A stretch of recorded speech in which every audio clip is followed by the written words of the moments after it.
Hola, mi nombre es Ezequiel Evangelista, soy profesor de filosofía. Este video está destinado a mis alumnos de sexto año de distintas escuelas del municipio de Rojas. Este es el tercer video que subo. En el primero hice algunas consideraciones generales sobre cómo nos vamos a manejar en términos de comunicación en este tiempo de cuarentena, de clases virtuales. Algunas cuestiones de estilo para mejorar las redacciones de los próximos trabajos prácticos que me vayan enviando y algunas sugerencias para la interpretación de textos. Y en el segundo video lo que hice fue una lectura comentada del cuento con el que trabajaron en la primera actividad, que es el cuento Historia de un buen Brahmin de Voltaire. Y lo que hice fue reponer las respuestas del cuestionario, ¿sí? que les había mandado y profundizar algunos puntos. En este tercer video y en el próximo, en el cuarto que voy a subir, el objetivo es hacerles una devolución a la segunda tarea que les envié, que tenía que ver con trabajar con los videos de la serie documental Bailando en el Abismo. Bueno, perdón la demora para subir este tercer video que ya les había anunciado. No lo subí antes porque los directivos de algunas de las escuelas nos sugirieron dosificar un poco los materiales, ¿sí? Dado que algunos estudiantes estaban atrasando y entonces convenía concentrarnos en comunicarnos con aquellos que no habían enviado los trabajos para que se pusieran al día justamente. Bueno, a modo de fe de ratas, ¿sí? De lo que en la prensa gráfica se suele llamar fe de ratas, antes de meternos en el tema de este video, quería aclarar algunos descuidos del video anterior. Lo primero, decirles que le cambié el nombre al autor. El nombre correcto es François-Marie Arouet y no Jean-Marie, así que disculpen. En cualquier caso, es más bien conocido por su seudónimo Voltaire. En segundo lugar, contar brevemente de qué va esta novela, ¿sí? Que se las mostré el otro día y que se las recomendé, pero que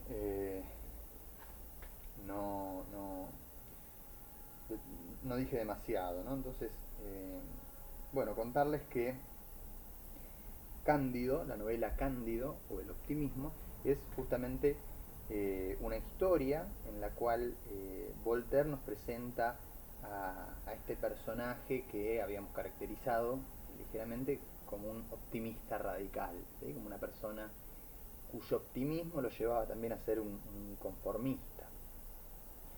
¿De qué va la novela? Bueno, básicamente a Cándido, a este personaje, le van sucediendo una serie de desgracias cada vez más lamentables y lo interesante es que tanto él como su maestro, el doctor Pangloss, siempre refieren la misma sentencia, ¿no? La misma enseñanza para sobrellevar estas desgracias, estas tragedias, ¿sí? Y es la siguiente sentencia: vivimos en el mejor de los mundos posibles, ¿no? Es decir, todo mal redunda en un bien mayor, o como solemos decir, ¿sí? No hay mal que por bien no venga. Esta afirmación, ¿sí? Que supedita cualquier desgracia a un bien superior, ¿sí? Por venir, ¿sí? Es entonces la salida constante, ¿sí? El comentario, la reflexión constante del personaje principal de la novela. Es una novela entonces crítica, ¿sí? que parodia este optimismo radical. Es una novela corta y es muy divertida, así que de nuevo se las recomiendo mucho. Bien, en tercer y último lugar de esta pequeña fe de ratas, decir que me faltó reponer una de las preguntas del cuestionario de la primera tarea, que era aquella que consistía en explicar la siguiente frase: Los que están satisfechos de cómo son, están muy seguros de estar satisfechos. Los que razonan no están tan seguros de razonar bien. Bien, en términos generales respondieron bien a esta pregunta, ¿sí? Pero me interesaba reponerla porque me permitirá dar pie a la segunda actividad, que es el motivo de este video. La frase, como advirtieron muy bien muchos de ustedes, tiene dos partes, ¿no? La primera parte hace referencia al personaje de la vieja, ¿sí? Que es caracterizada por Voltaire, ¿sí? Como autómata, es decir, que se comporta como una máquina, ¿sí? Sin pensar, de una forma mecánica, ya que justamente asume la verdad indiscutible de sus concepciones religiosas, ¿no? Basta que tenga agua del Ganges, de su río sagrado, para lavarse, y basta creer en las metamorfosis del Vishnu para solucionar todas las inquietudes, ¿sí? que la aquejan, ¿sí? O que aquejan a cualquier ser humano. De modo que se siente satisfecha y segura con lo que sabe. Lo que sabe le basta, le alcanza para solucionar, ¿sí? Todo tipo de conflictos. Se siente ella misma, por lo tanto, sabia, ¿no? O poseedora de la sabiduría necesaria para sobrellevar su vida. Entonces, la primera parte de la frase haría referencia al personaje de la vieja. La segunda parte de la frase, ¿sí? Que dice, los que razonan no están tan seguros de razonar bien, ¿sí? Hace referencia al Brahmin.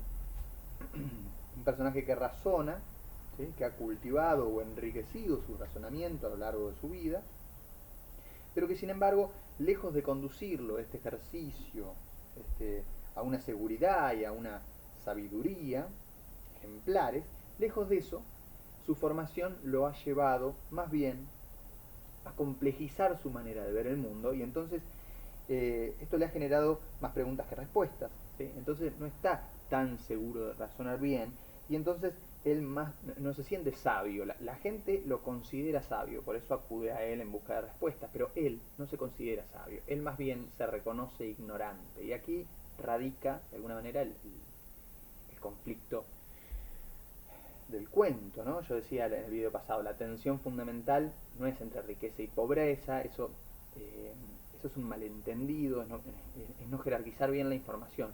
La tensión fundamental del cuento se juega en la dificultad a la hora de elegir entre racionalidad y felicidad, ¿no? ¿Con qué nos quedamos si tuviéramos que elegir? Bien. De modo que lo importante que quería señalar ahora era que el Brahmin se siente ignorante, ¿sí? Siente que ignora aquello a lo cual ha dedicado su mejor esfuerzo, toda su vida de reflexión, ¿no? Entonces, en este reconocer la ignorancia, en este reconocer la propia fragilidad, hay algo fundamental para nuestra disciplina, ¿no? Entonces, en unos minutos vamos a retomar el tema para hacer una suerte de elogio, ¿sí? De elogio del reconocimiento de la propia ignorancia, del reconocimiento de la propia fragilidad. Vamos a meternos entonces en la segunda actividad. Voy a reponer brevemente en qué consistía la actividad y luego voy a darles algunos motivos por los cuales seleccioné este material por los cuales les propuse las preguntas que les propuse.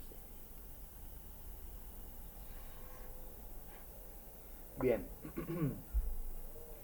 La segunda actividad que les mandé llevaba por título, curiosamente, una pregunta que dice: ¿por qué los filósofos tienen barba?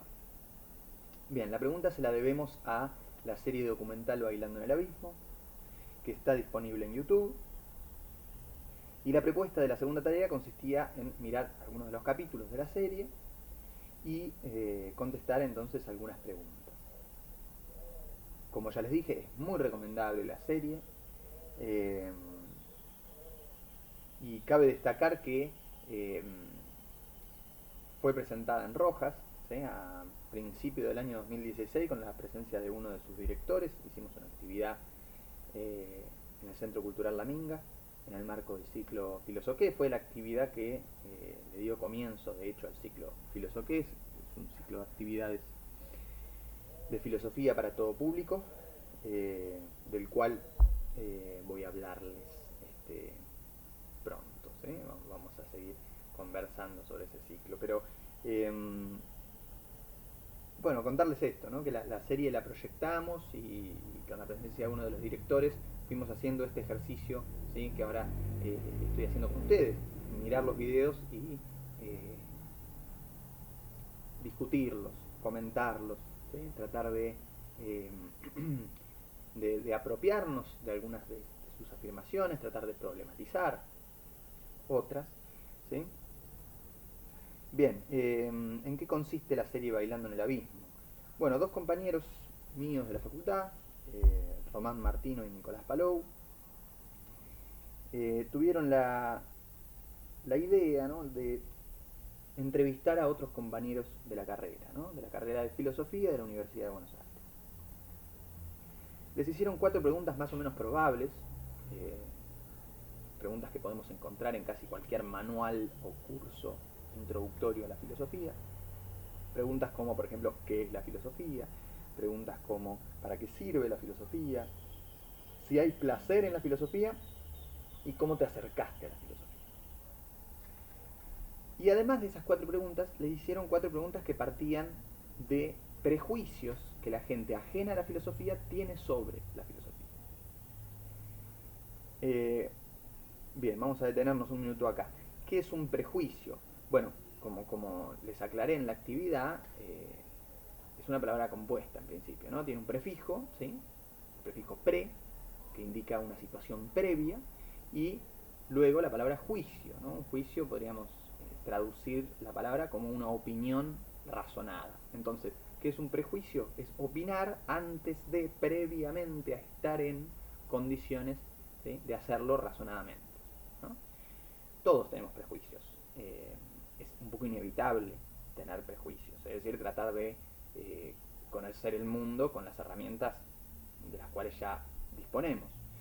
Sin embargo, es muy sano, ¿sí? Y es muy edificante tratar de problematizar los propios prejuicios, desarmarlos, ¿sí? Y entonces alcanzar una situación razonada, ¿sí? De nuestras opiniones, y entonces corroborar nuestros prejuicios o desecharlos o robustecerlos. Bien. ¿Cuáles serían los prejuicios que la gente ajena a la filosofía tiene sobre la filosofía? Esta es la pregunta que de alguna manera se hicieron Román y Nicolás. Y entonces, ¿cuál fue el método que se les ocurrió para, de alguna manera, postular los principales candidatos, ¿no? Los principales prejuicios? Lo que hicieron fue poner en el buscador de Google ¿por qué los filósofos? Simplemente eso. Y dejaron que la función autocompletar, ¿sí? Del buscador proporcionara entonces las principales búsquedas, ¿sí?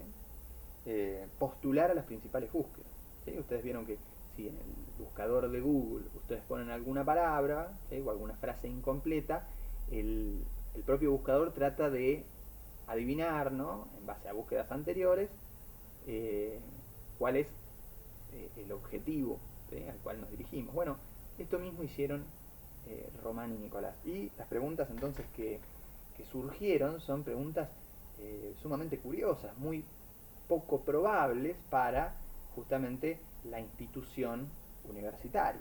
Preguntas como, ¿por qué los filósofos tienen barba? ¿Por qué los filósofos no creen en Dios? ¿Por qué los filósofos no se enamoran? ¿Y por qué los filósofos son raros? Bien, entonces estos resultados inesperados, como les decía antes, inesperados para los estudiantes, resultaron disparadores para que ellos justamente pongan en juego sus conceptos, sus recorridos, sus reflexiones. Entonces, la primera temporada de la serie Bailando en el Abismo consta de 8 capítulos, ¿sí? Cada capítulo es una de estas preguntas, ¿sí? Que yo les decía recién, 4 de ellas son preguntas más o menos serias, probables, y estas otras 4 tienen que ver con prejuicios que la gente ajena a la filosofía tiene sobre nuestra disciplina. Ahora bien, como les fue muy bien con con esos 8 capítulos, con esa primera temporada, Román y Nicolás decidieron hacer una segunda temporada y en esta oportunidad entrevistaron ya no a estudiantes de la carrera de filosofía de la Universidad de Buenos Aires, sino ahora a docentes. Y a estas 8 primeras preguntas sumaron otras 12, ¿no? Entonces,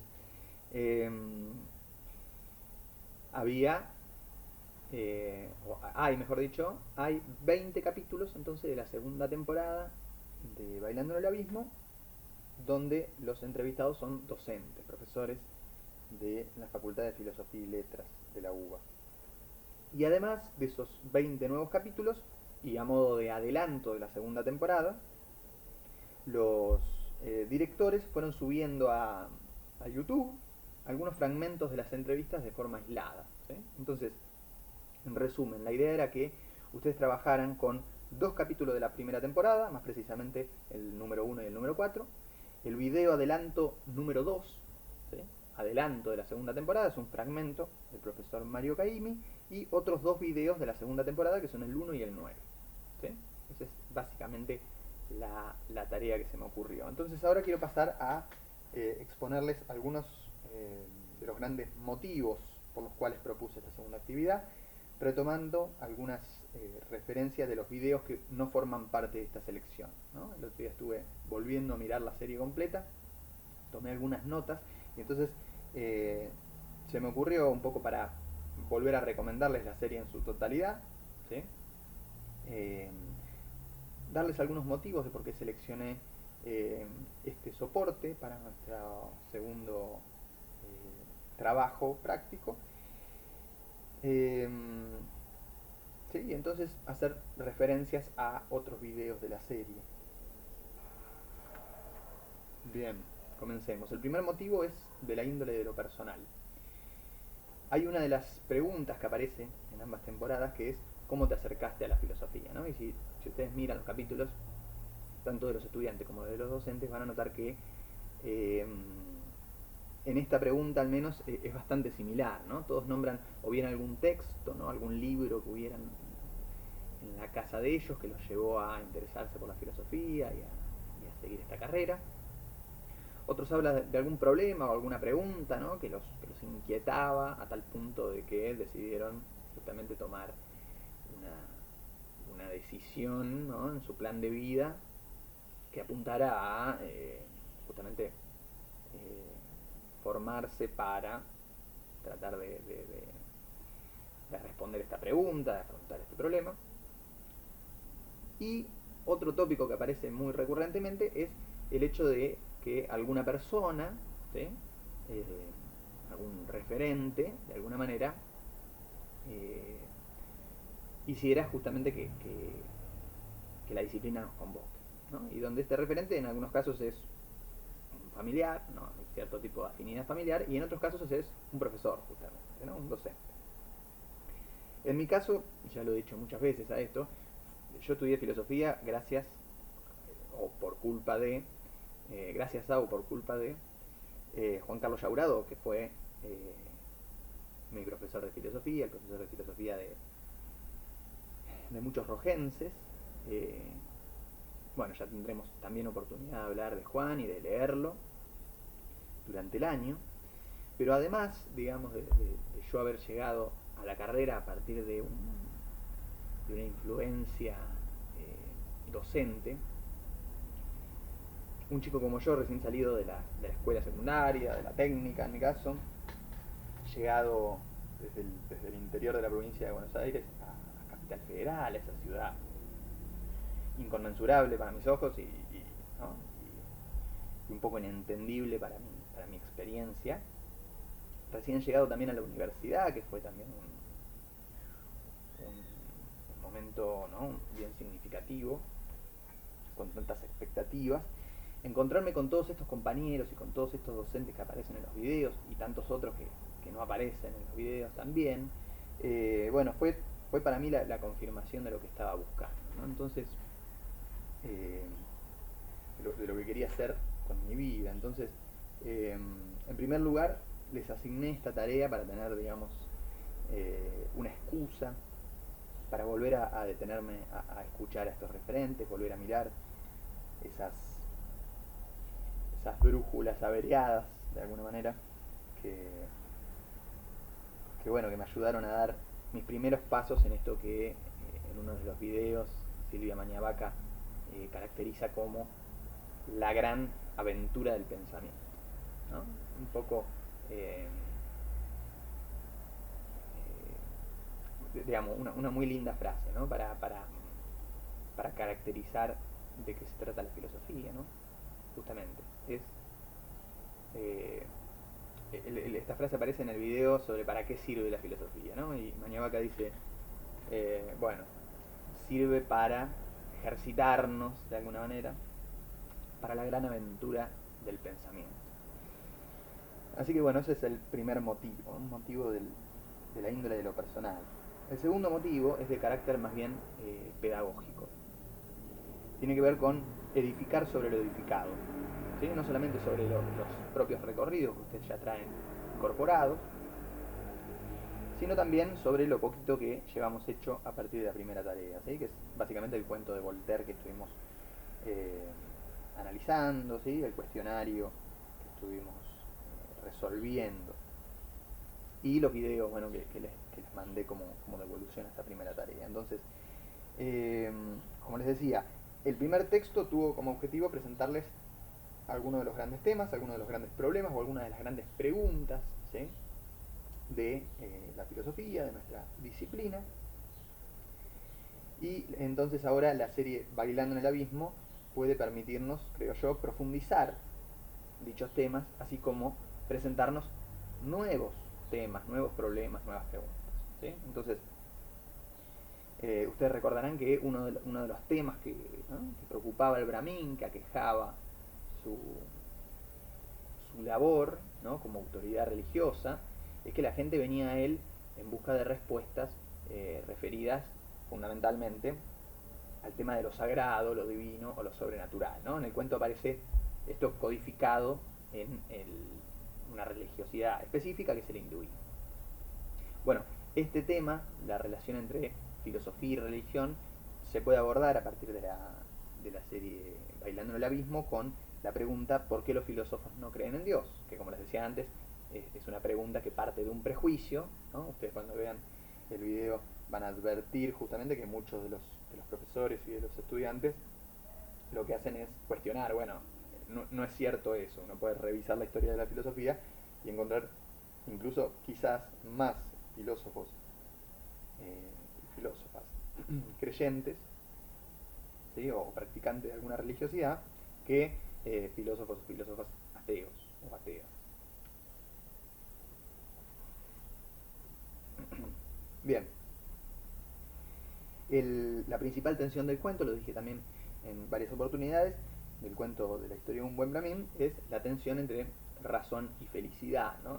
Y ese tema me parece que se puede abordar desde la serie con los capítulos que tienen que ver con la pregunta por si hay placer en la filosofía y la pregunta de por qué los filósofos no se enamoran, donde aparecen referencias a lo erótico, al deseo, al amor, ¿no? Que, como ustedes saben, forma parte de la propia definición etimológica del significado de la palabra filosofía, ¿no? Es una de las maneras más tradicionales también de definirla, que es la filosofía. Bueno, si vamos al significado de la palabra, filo quiere decir amor y sofía quiere decir sabiduría, ¿no? Entonces, ese amor por la sabiduría, ese deseo por la sabiduría, que permanece siempre como un deseo o como un amor no correspondido, ¿no?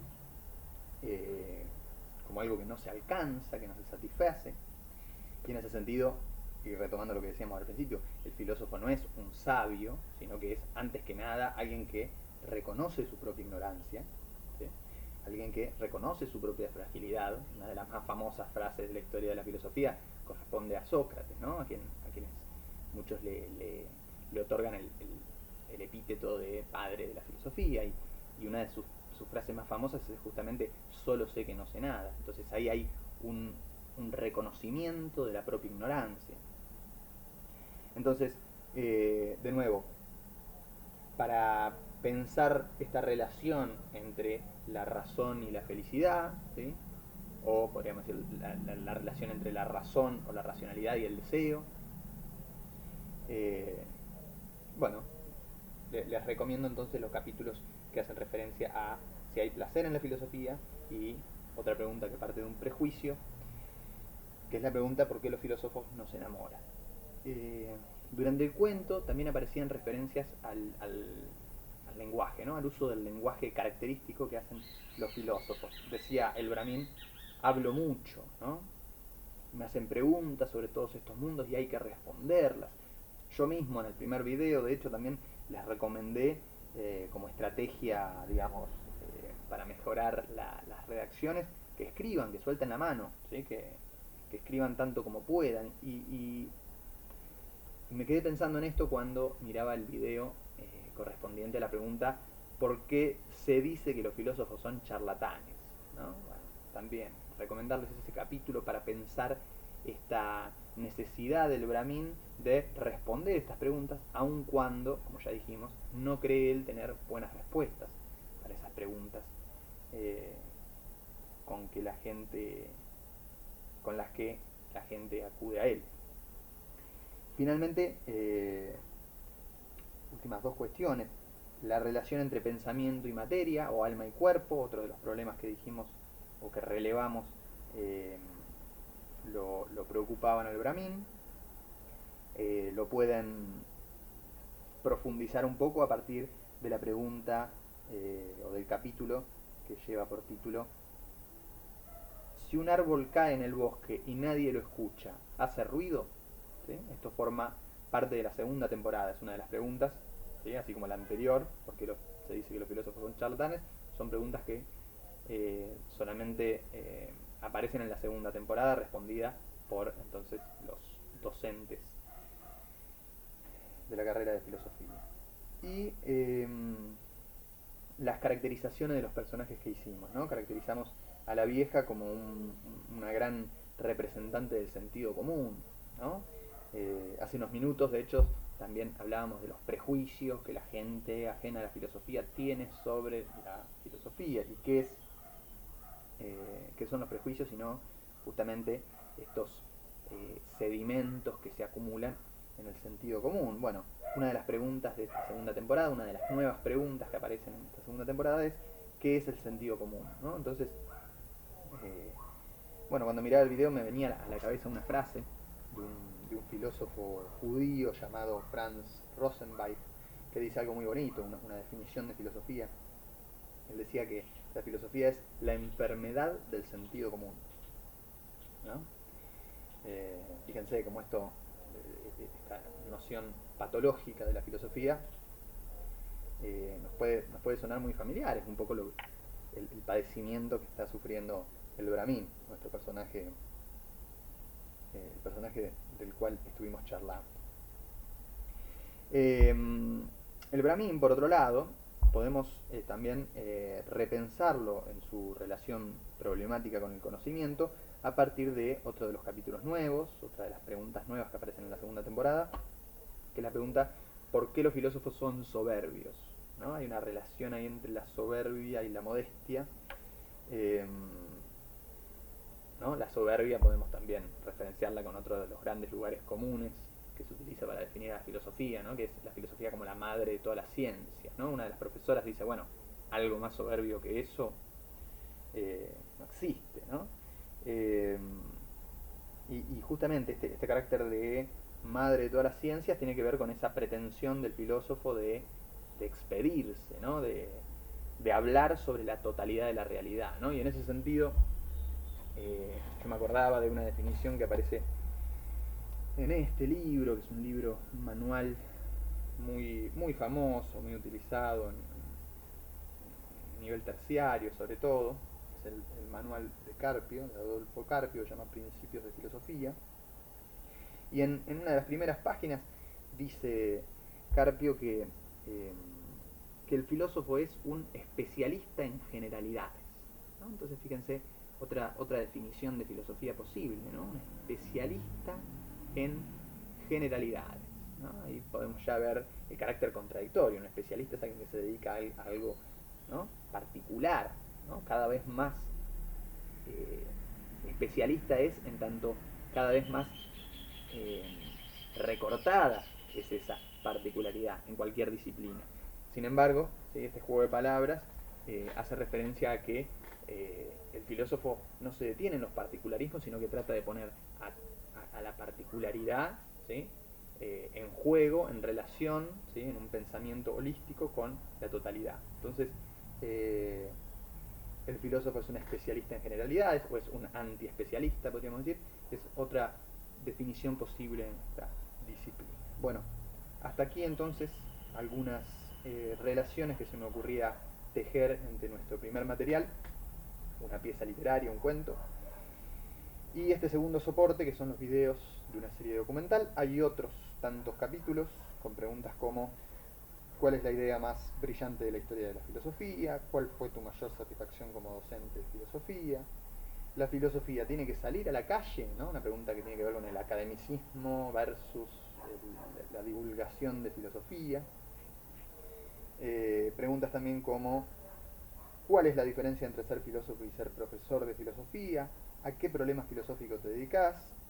¿Por qué los profesores nunca dicen no sé? Y, quizá la más curiosa de todas, ¿por qué Messi juega mal en la selección?, ¿no? Bueno, todas estas son entonces las 12 preguntas nuevas que aparecen en la segunda temporada, nuevas en relación a la primera temporada en que son entrevistados los estudiantes. En esta segunda temporada en que son entrevistados los docentes, bueno, ya vamos a hablar en el próximo video, pero no solamente hay diferencias en relación a cómo abordar las preguntas, sino que también difieren, ¿sí?, los cuestionarios, o mejor dicho, se extienden las preguntas en la segunda temporada.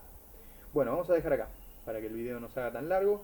Voy a grabar y a subir en estos días entonces un cuarto video, ¿sí?, una segunda parte de esta devolución sobre la segunda tarea, donde voy a destacar algunas de las respuestas de ustedes al cuestionario, ¿sí?, y me voy a detener en aquellas respuestas que me gustaron más o que me llamaron más la atención. Así que bueno, cuídense, quédense en casa y nos vemos en el próximo video.